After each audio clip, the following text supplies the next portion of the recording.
grand bonheur d'être là, de pouvoir m'adresser à vous, de partager, de...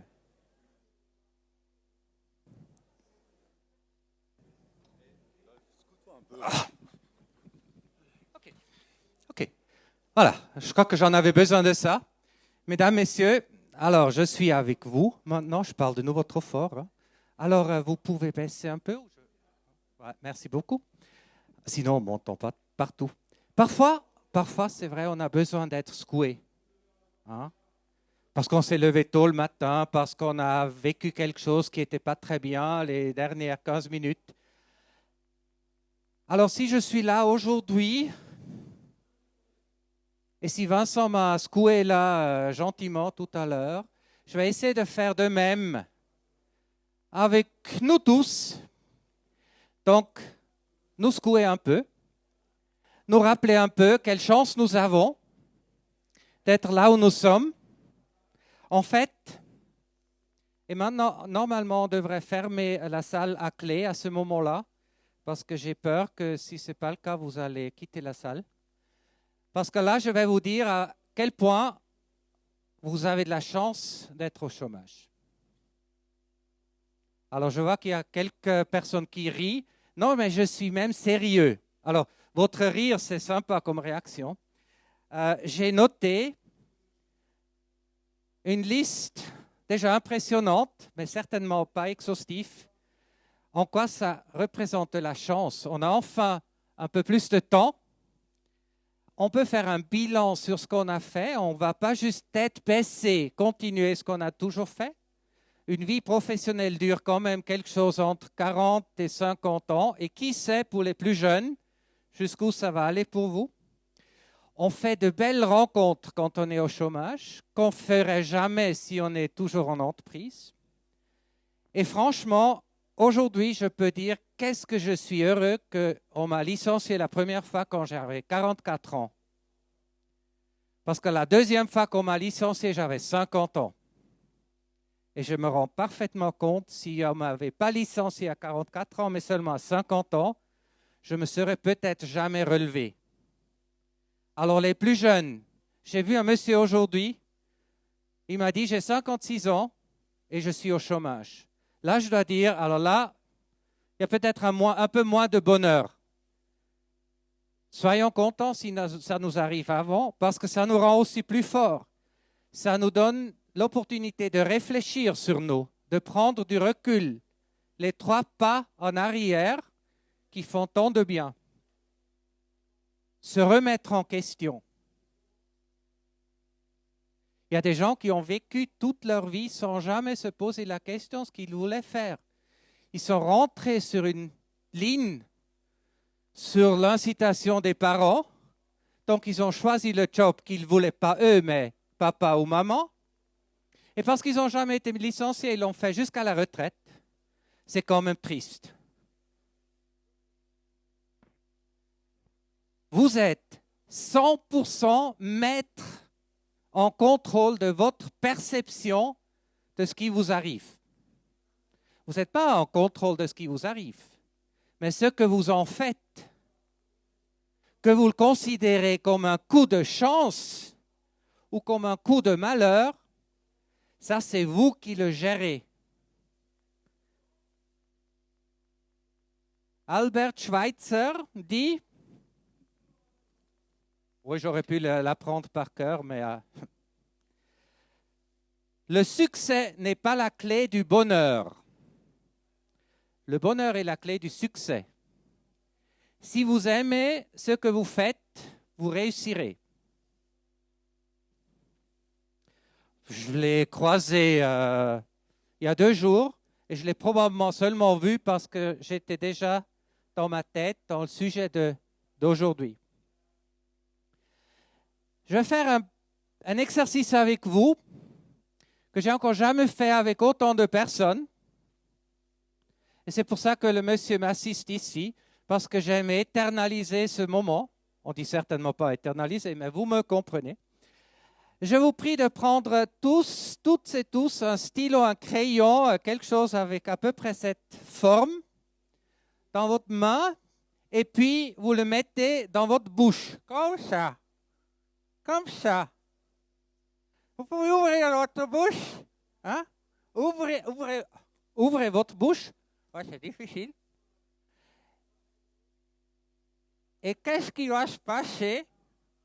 Voilà, voilà. Les premiers ont craqué après 15 secondes, ils ont commencé à rigoler. Hein? Il y a des réfractataires où ça dure 30 à 45 minutes. Pratiquement personne ne résiste pendant 1 minute. Pensez à moi la prochaine fois où vous avez le blues. Prenez un stylo comme ça. Vous pouvez le faire aux toilettes pour que personne ne vous voie. Hein, mais... Et ça va forcément remonter votre morale. Au moins une fois par présentation, je veux quand même frimer un peu avec mon anglais. Alors, je fais une citation en anglais. C'est la seule chose que je sais dire en anglais, mais ça au moins bien. Fake it till you make it, disent les Américains. Fais semblant jusqu'à ce que ça fonctionne. Et c'est là exactement la même chose. Ça m'arrive parfois le matin que j'ai pas envie. Non, pas envie. Alors, je fais semblant d'avoir envie. Et vous savez ce qui se passe? L'envie vient. Je reviens sur comment on débute la journée. On remercie le photographe qui a su seulement il y a 15 minutes qu'il était demandé ici, qu'il s'est déjà posé des questions sur l'ubiquité où il devrait être. D'ailleurs, quand on est dans les remerciements, on peut aussi remercier le caméraman parce que je lui fais... Oui. Je lui rends toujours la vie très dure parce que je ne tiens jamais à un endroit. Je bouge tout le temps et je comprends pour lui, ça doit être difficile. Mais c'est moins difficile pour lui de me suivre que ce serait pour moi de rester à un endroit. Donc, ça vous donne une idée. Hein? J'ai entendu cet après-midi, lors d'une des tables rondes, une collègue du guichet numéro 2 du stand numéro 2. Elle a parlé de croyance. Elle a posé la question, qu'est-ce que c'est une croyance? Et je ne sais pas si quelqu'un était présent à ce moment-là, parce que j'ai entendu la réponse, elle m'a vraiment frappé. C'est ce à quoi on croit. Donc vous étiez là. Vous avez donné la réponse ou non? Vous étiez juste témoin. Une croyance, c'est ce à quoi on croit. Alors, si vous ramenez que ça, aujourd'hui, ça valait la peine de vous déplacer. Parce que la majorité de vos croyances, vous les prenez comme des vérités. Quand vous dites, par exemple, je ne peux pas. Le monsieur, quand je suis venu et j'ai dit, j'ai besoin d'un photographe à 14h55, il a dit, je ne peux pas. Je dois être ailleurs. Ça, ce n'était pas vrai, c'était une croyance. Il le croyait. Hein? Et j'ai eu beaucoup de chance que le monsieur est allé au-delà de sa croyance. Combien de fois on m'a déjà dit, voilà, maintenant il peut aller, il peut faire ce qu'il avait prévu à faire. Combien de fois on m'a dit, oui, c'est bien ce que tu dis, mais ici, on ne peut pas faire ça. Ce sont des croyances. Et si on avait plus de temps, là, ensemble, je vous citerai quelques croyances. Par exemple, les Suisses sont des plus mauvais vendeurs que les Français. Oui, je sais, c'est probablement pas très loin d'une vérité, mais c'est toujours une croyance. Il y a une autre croyance qui est horrible, elle est vraiment horrible. À partir de 45 ans, tu es vieux. Je me fâche beaucoup parce que j'ai un peu plus que 45 ans et je suis tout sauf vieux. Et les chercheurs de travail à plus de 45 ans ne sont pas vieux non plus. C'est un affront qu'on puisse sortir quelque chose comme ça. Ben, c'est des choses que j'ai aussi dit il y a 30 ans. Enfin, on n'est pas toujours conscient de ce qu'on fait. Les croyances sont probablement ce qui vous rend votre tâche de trouver un travail le plus difficile. Oui, mais avec mon parcours jusque-là, je ne peux pas postuler pour ce job. Mais foutaise, qui dit que vous ne pouvez pas? Il n'y a que vous qui dites ça. Postulez. Celui qui obtient le poste, c'est quelqu'un qui a forcément postulé. Réfléchissez. Voilà, ok, on est d'accord. C'est à peu près comme ce que c'est une croyance. Donc, si vous ne postulez pas, vous êtes sûr de ne pas l'avoir. Et si vous pensez, je ne peux pas, ce n'est pas possible, pensez à moi. Alors maintenant, ça devient compliqué. Alors, quand vous pensez à moi, c'est soit stylo, hein, soit croyance. Alors, je vais vous montrer jusqu'où on peut aller avec les croyances.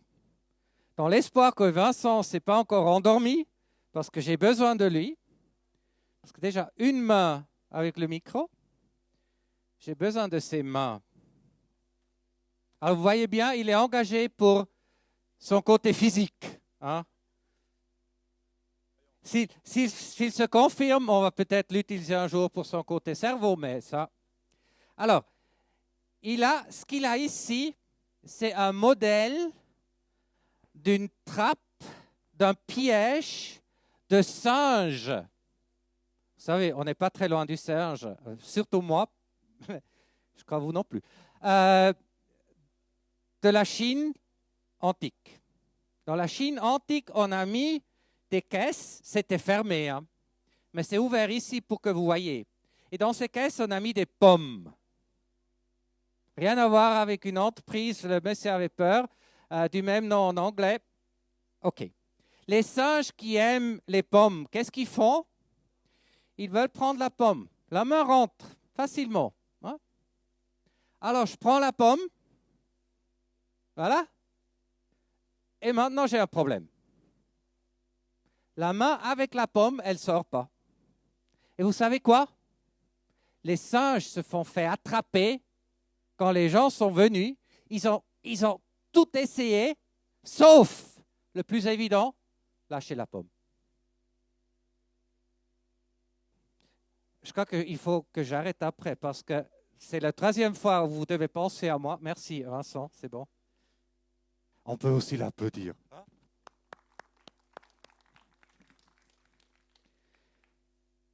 Lâche la pomme. Lâchez la pomme. Combien de fois on pourrait aller plus loin?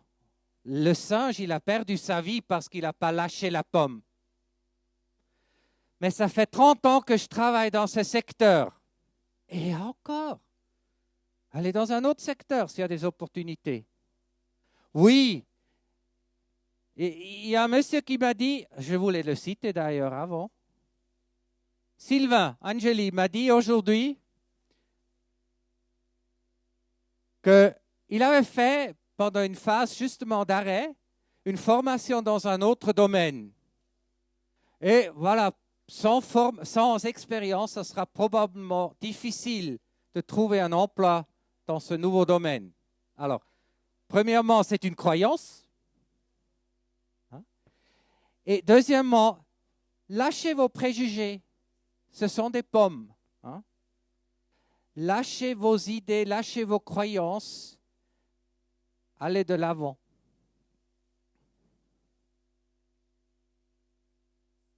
En fait, ce qui m'intéresse beaucoup plus que vos croyances, c'est quel est votre rêve? Qu'est-ce que vous voudriez faire de votre vie, dans votre vie? Et vous savez, quand je pose la question à des gens que je rencontre, mais quel serait un emploi de rêve pour vous, madame? Quel serait un client de rêve pour vous quand je m'adresse à des entrepreneurs? Les gens me regardent et me disent, ah, c'est une bonne question. Ce qui est synonyme à je ne sais pas. Alors, comment peut-on croire, même pendant 2 secondes, que votre rêve puisse se réaliser si vous déjà, vous n'y croyez pas, voire même vous ne le connaissez pas? Nous réduisons ce que nous atteignons dans la vie parce que nous diminuons déjà ce à quoi nous croyons. Connaissez votre rêve, visez votre rêve. Après, dans la réalité, acceptez-moi, c'est toujours possible. Mais si vous partez déjà à la chasse 2 mois, alors vous êtes sûr qu'on ne va pas vous donner plus que ce que vous cherchez.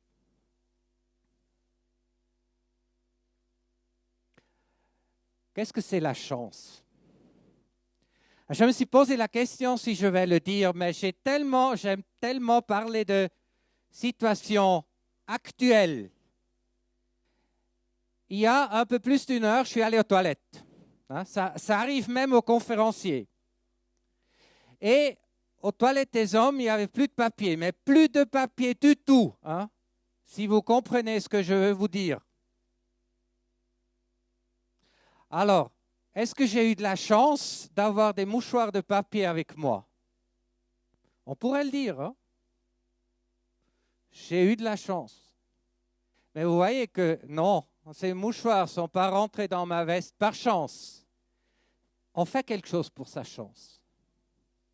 La chance, c'est déjà savoir ce qu'on veut, c'est y croire, c'est rencontrer des belles personnes comme il y en a aussi, comme il y en a des centaines aujourd'hui, échanger sur ce qu'on cherche.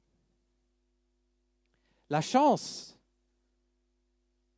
elle ne tombe pas au hasard. La chance, c'est vous qui la créez.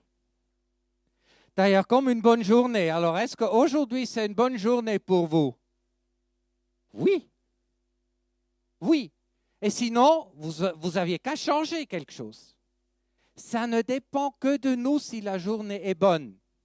À tout. C'est vrai, madame. Hein? Et c'est aussi vrai quand elle n'est pas bonne, hein, parce que ça arrive à tout le monde. Hein? Personne n'est parfait. Ça commence déjà comment commence sa journée. Plutôt tôt, pour avoir le temps de prendre un café, un jus d'orange, même un petit déjeuner. Pour faire un moment de méditation, pourquoi pas, pour dire merci pour tout ce qu'on a. Et surtout, éviter dans les premiers moments de la journée tout ce qui est journal, Internet ou autre transporteur de nouvelles, parce que vous savez comme moi, hein, il y a peu de bonnes nouvelles. Alors c'est comme ça qu'on se gâche déjà la journée d'entrée. Hein. Il y avait un accident là, un attentat là, et celui-là est mort, et là il y avait un accident de voiture avec 3 morts. Non mais franchement, ce n'est pas une manière de commencer sa journée. Le cerveau, d'ailleurs, il faut que je vous le dise, hein, il n'est pas parfait. Le vôtre. Le mien non plus. J'ai longtemps cru que le mien, elle était... Non, non plus. Et notre cerveau a été conçu il y a des dizaines de milliers d'années, quand il y avait des prédateurs et des dangers. Et donc, le cerveau est conçu pour, quand il y a un danger, quand il y a une mauvaise nouvelle, alerte, attention, c'est important. Tout ce qui est positif, tout ce qui est connu, tout ce qui est sympa, ce n'est pas important parce que ce n'est pas un danger. Je n'ai pas à fuir. Mais enfin, aujourd'hui, c'est dommage que le cerveau fonctionne comme ça. Parce que nous sommes toujours attirés par les mauvaises nouvelles. Et alors, je peux vous dire, quand quelqu'un m'approche pour me dire « Oh, ça fait 3 ans déjà, c'est difficile, ok ?» Je viens d'avoir une opération, donc ça fait encore mal. Mais franchement, ce n'est pas des entrées en matière pour quelque chose de positif. Mais les mauvaises nouvelles nous jouent souvent le truc. Et quand je vous pose la question, comment était le chemin pour venir ici, la majorité des gens parlent des problèmes qu'ils avaient avec la circulation, ce qui n'est pas du tout intéressant. Au lieu de dire, j'ai croisé quelqu'un qui m'a fait un grand sourire, ça m'intéresserait beaucoup plus. Oui, il y avait le avec plaisir ou sans plaisir dans le titre. Oui, il y a Albert Schweitzer qui dit le bonheur est la clé du succès. Si vous faites ce que vous aimez faire, vous le faites bien. Ça, vous savez. Après, il y a la croyance que dans la vie lucrative, il faut faire ce qu'il faut faire. Hein. En plus, c'est alimentaire. Oui, c'est une croyance. Peut-être vous le devez faire pendant un certain temps, mais vous pouvez sortir de ça. Ça ne dépend que de vous. Et si vous faites avec plaisir les contacts avec des gens, donc le réseautage, ça change aussi. Du coup, vous avez des belles rencontres, vous faites plus fuir les gens. Au contraire, vous développez des échanges riches, équilibrés avec les personnes. Je l'ai dit ce matin en table ronde, dans le pitch, donc les informations de base qu'on donne, il y a 2 messages. Il n'y a vraiment que 2 messages. Et heureusement, parce que ça rentre même dans mon cerveau, il faut dire ce qu'on cherche, c'est-à-dire comment on peut vous aider et en quoi vous êtes différent. Pourquoi prendre vous et pas quelqu'un d'autre? On doit sortir du lot aujourd'hui. C'est facile à dire, c'est un travail de découvrir ce qui vous différencie vraiment pour ne pas rester à un niveau banal. Et tout ça sans parler de ce que vous faites. Ne parlez pas de ce que vous faites. Je ne peux jamais le répéter assez souvent, sauf quand on vous pose la question. Et je peux vous dire, si je rencontre quelqu'un dans 20 minutes dans le foyer et je lui pose la question, qu'est-ce que vous faites? Parce qu'on pose cette question, il va encore me raconter ce qu'il fait. Ça ne m'intéresse pas, c'est ennuyant. Et si vous êtes honnête, ça ne vous intéresse pas non plus ce que je fais. Je me suis même présenté parce que ça n'intéresse personne. Et si après, il y a 2, 3 personnes qui voudraient savoir, ils viennent me poser la question. Et quand on vous pose la question, ce que vous faites, là, vous avez le droit de répondre. Et si on veut recevoir quelque chose, et réseauter, c'est pour obtenir des choses, il faut aussi savoir donner. J'ai des succès extraordinaires avec la question, comment je peux vous être utile? Déjà, il y a des gens qui sont très surpris qu'on puisse poser en français la question, comment puis-je vous être utile? Oui, on peut. Hein? On peut commencer comme ça. D'accord, il n'y aura pas 100% des personnes qui vous poseraient après la question, mais la majorité va le faire. Et c'est génial quand on vous pose la question. Et les relations durables, c'est des relations avec un équilibre entre donner et recevoir. Alors pour commencer, quand vous rencontrez quelqu'un, faites à ce qu'on vous apprécie. C'est un principe aussi simple comme ça. Quand vous allez vers quelqu'un, faites à ce qu'on vous apprécie. Après, on a quelques hypothèques culturelles. Il semble que les Genevois sont des râleurs. Oui, alors quand on commence à râler, il fait trop chaud dans la salle. C'est vrai, mais tout le monde le sait. Ça commence mal. On ne va pas vous apprécier si vous parlez de cela. Déjà, la première chose, c'est le sourire. Et si vous n'avez pas de sourire, alors, soit vous restez à la maison, soit stylo. 15 secondes et ça fonctionne. Cherchez des choses que vous avez en commun avec quelqu'un. Il y a un monsieur qui m'a vu arriver ce matin en moto, il m'a dit « Ah, tu fais de la moto, maintenant je sais pourquoi on se comprend si bien. » Voilà, ce sont des ponts d'une personne à l'autre, d'un être humain à l'autre, les choses qu'on fait en commun.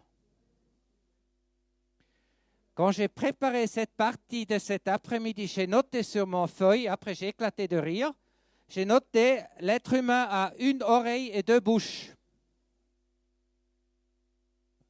Non, réveillez-vous. Oh, peut-être vous ne trouvez pas ça drôle. Je me suis quand même dit pourquoi j'écris l'être humain a 1 oreille et 2 bouches, parce que évidemment c'est l'inverse. Et je sais pourquoi, parce qu'on aime tellement causer que je me suis même imaginé que j'avais 2 bouches et 1 oreille. La vie, ça serait génial. Mais ce n'est pas comme ça. On a 1 bouche et 2 oreilles. Si vous voulez vous faire apprécier, laissez les autres aussi parler. Ou peut-être, surtout, laissez parler les autres. En plus, ça a l'avantage que vous apprenez quelque chose quand les autres parlent. Quand vous causez, vous apprenez rien. Ouais, à quelques exceptions près. Parfois, c'est quand on cause qu'on réfléchit pour la première fois jusqu'au bout. Utilisez vos oreilles proportionnellement. Et après, il y a quelques sujets à éviter. Alors, vous l'avez compris, les accidents, les problèmes de santé, Ce n'est pas ça qui construit une relation et qui fait plaisir. La religion, au début d'une relation, non. Et encore un autre sujet, la politique. Ce n'est pas un bon sujet pour commencer. Même s'il y a certainement beaucoup à dire, mais comme il faudrait dire des choses positives, voilà, c'est difficile de parler politique. Ok, non, je ne vais pas aller jusqu'au bout de ma réflexion. Faites à ce qu'on vous apprécie. Et comment on fait pour qu'on vous trouve sympa? J'ai trouvé la solution, après de longues et dures réflexions. On me trouve sympa quand je vous trouve sympa. Ça a l'air simple, de nouveau. Mais c'est vrai, parfois je rencontre des gens à première vue. Oh, là, ce monsieur-là, avec son regard, sa petite barbiche, pas vraiment très sympa. Oui, je l'ai choisi parce que je le connais, il peut se venger après. Alors, je me dis, mais non, ce n'est pas vrai. C'est une croyance, c'est une erreur, c'est certainement quelqu'un de très sympa. Et heureusement que je me suis dit ça parce que j'ai découvert que c'est vrai, c'est quelqu'un de sympa. Vous pouvez vous conditionner dans ce sens que vous rencontrez qui que ce soit, qu'il soit vieux, jeune, homme, femme, gros, petit, et ainsi de suite.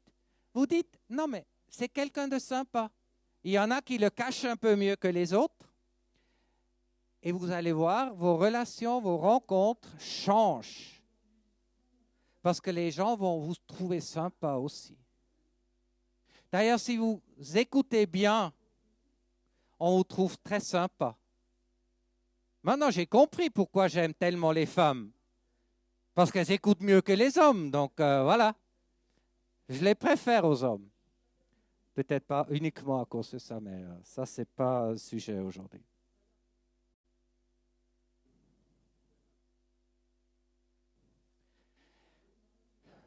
Non, je n'ai pas encore terminé. J'ai encore du temps.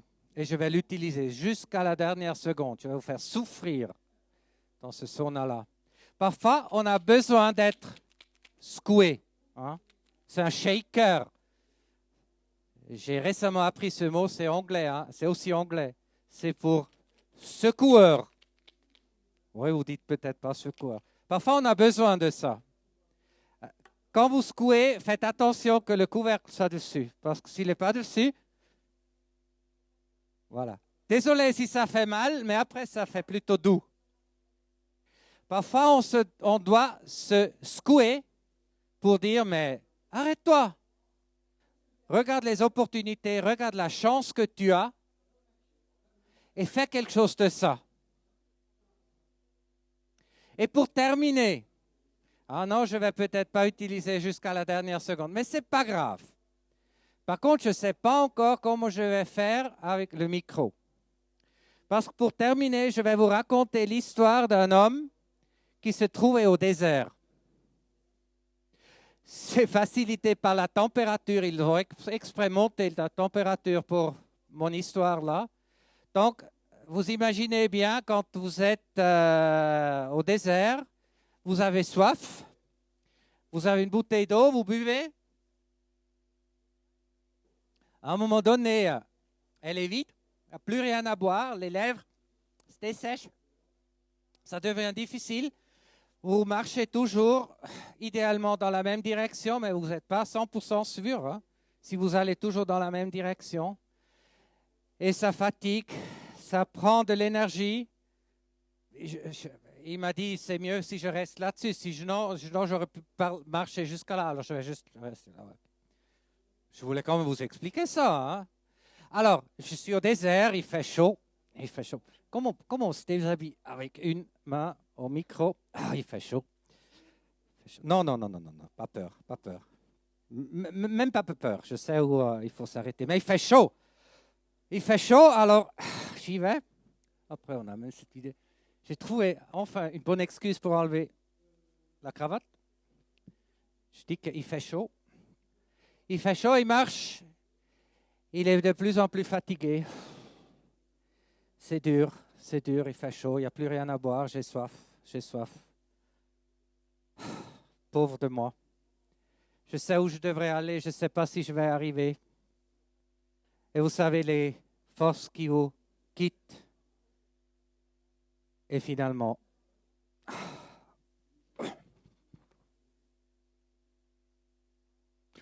alors, l'histoire, ce que vous n'avez pas vu, c'est il était à 350 mètres d'une oasis quand il est tombé raide mort. Ne vous abandonnez jamais, vous. Parce que si vous vous abandonnez, alors c'est mal barré. Vous n'êtes pas loin de l'oasis. Nous avons tous, j'arrive même pas à boutonner ma chemise avec une main. Nous avons tous, non, je ne vais pas demander Vincent. Nous avons, oui peut-être Anne, je lui poserai la question. Non, mais nous avons tous notre oasis. Ce que je vous demande, non, j'ai rien à vous demander. Ce à quoi je vous invite, c'est posez-vous la question, quel est votre oasis? Comment vous voulez y aller? Comment on peut vous aider à y aller? Dites-nous comment on peut vous aider. Et après, prenez le chemin et allez-y jusqu'au bout.